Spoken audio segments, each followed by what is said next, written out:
Welcome back to another Sunday walk.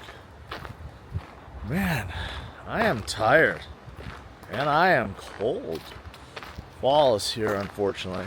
Well, I shouldn't say unfortunate because I do like colder weather. I like wearing a sweatshirt and sweatpants. But let's talk about Bitcoin and crypto and some other stuff that's on my mind from last week. Obviously, I'm just coming back from Salt Lake City, so let's talk about that and IFC5 and everything else. First things first, Bitcoin and crypto. Some major things happened last week. Had some up and downs, but overall right now, as I'm filming this, we're closing in at 64,000, so looking pretty good. Some upward movement. We had some alts that did really well, like Sui's, like at all-time high right now. I know it continues to be strong, but many altcoins came up. Memes did really well this past week.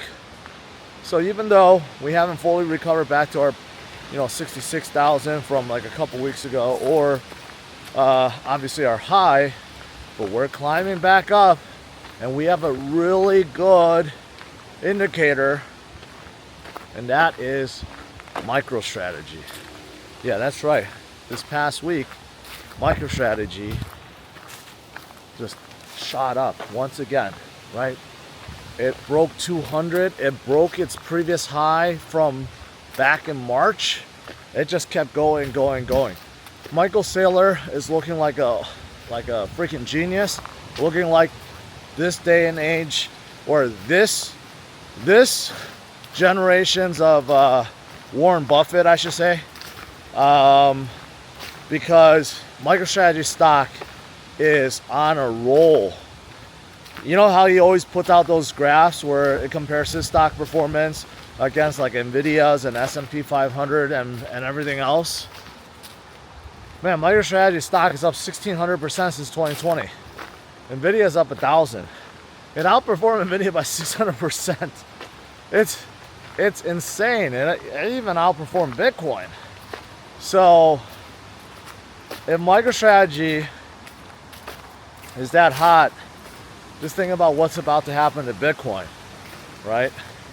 So I think that's a really good indicator of what's to come. Because right now, I do think a lot of people are FOMO into MicroStrategy, and for good reason, because they're noticing what he's doing. Not only because he keeps buying Bitcoin, but he's able to leverage his company so that he could buy more Bitcoin with it. So he keeps raising more debt and buying more Bitcoin. And he could just keep doing that. And he said there's no reason why he can't raise another $100 billion, another $200 billion to go buy more Bitcoin. And that's true. And he may become the very first trillionaire by doing this with this strategy. He could just keep on going, and it's absolutely working.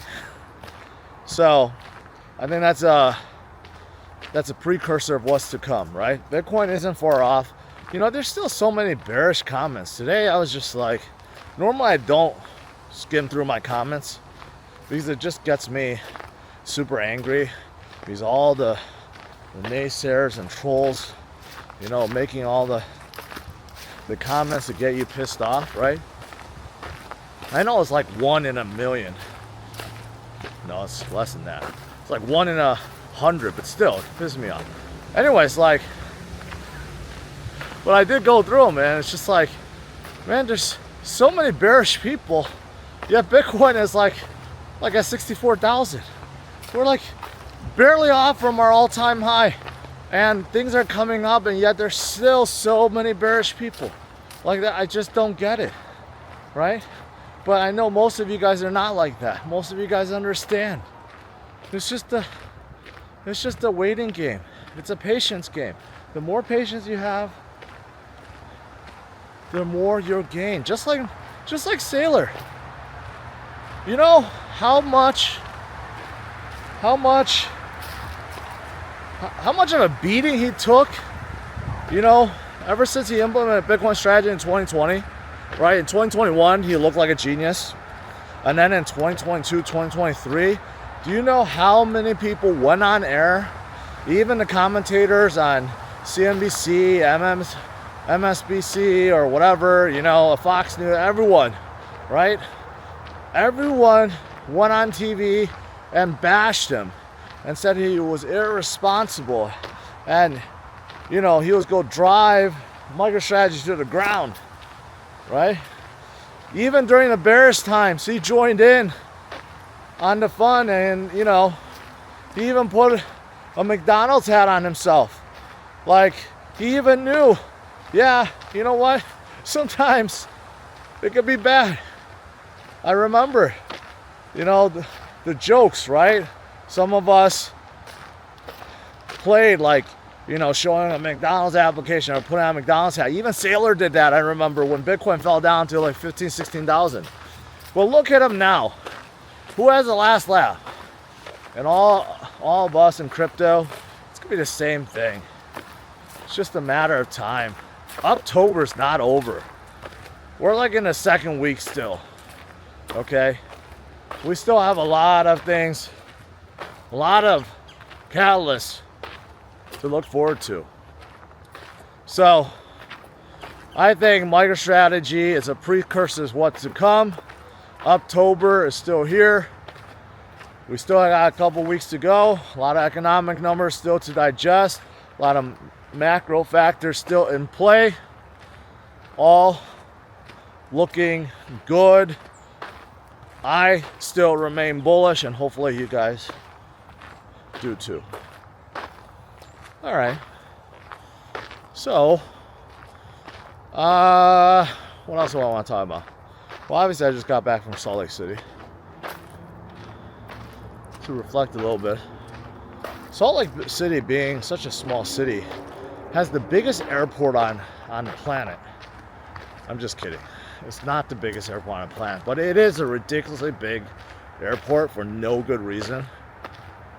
It takes like 30 minutes to walk out of the terminal. I mean, there's no justification to build an airport that big in Salt Lake City. It's not one of those airports where it's a major stop, right?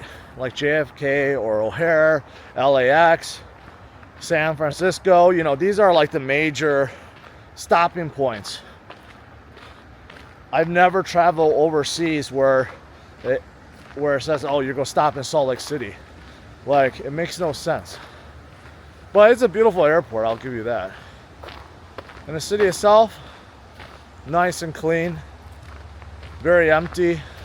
I found out there's something called like a fall break or something, where everyone just like takes off, and it's like a Utah thing.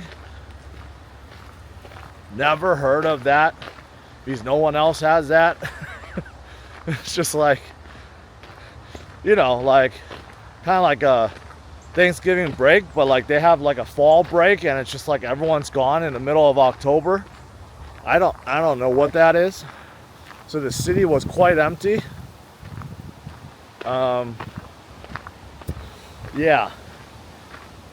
The convention hall that we were at for permissionless was quite big. It's nice. The city overall, I gotta say, it's pretty modern, clean. The convention hall is nice. Permissionless definitely didn't have as many people as I thought, and I think most people there thought the attendance was way lower this year than last year. Not sure why. Maybe because of Salt Lake City, or the timing, because it was very close right after token.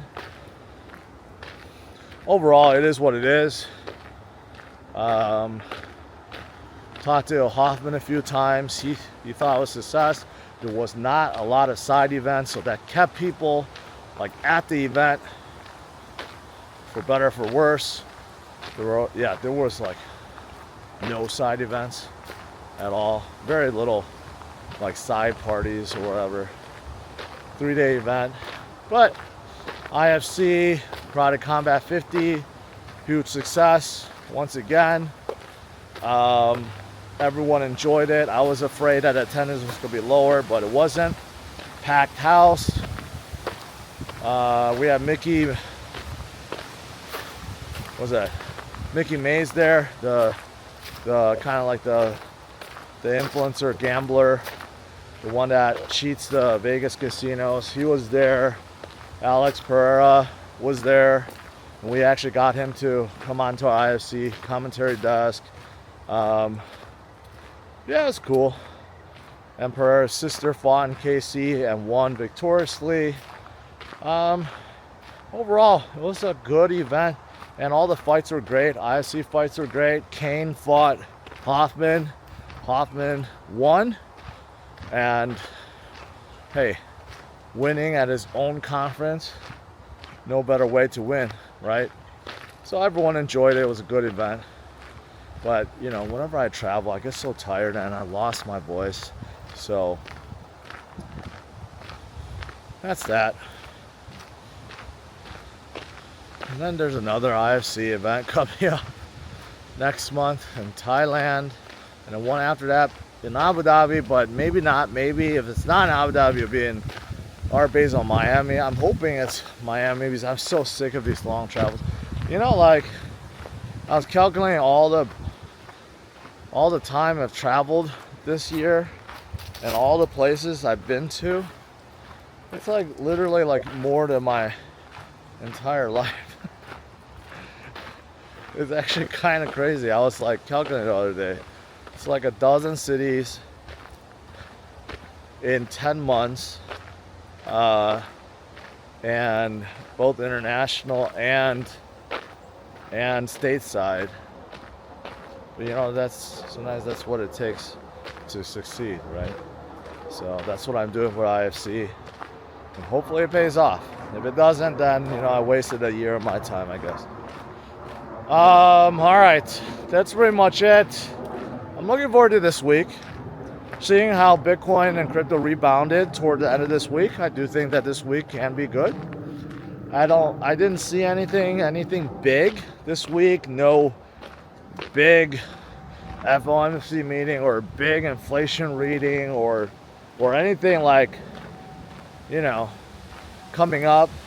The elections is coming up in a few weeks in November, so that's heating up. So that may sway things as well. But overall, this week should be pretty calm. Could be pretty darn good. We could see Bitcoin push past 64. Maybe we'll get to 66, 67 again this week. Like I've been saying, October is not over yet. It's not over until we're in November, right? Just like last year, just like September this year, things could swing really, really quickly. So stay strong, my friends. I'll see you guys tomorrow at the usual time, 8:30 a.m. Central Standard Time. All right, have a good one. Take care. Bye-bye.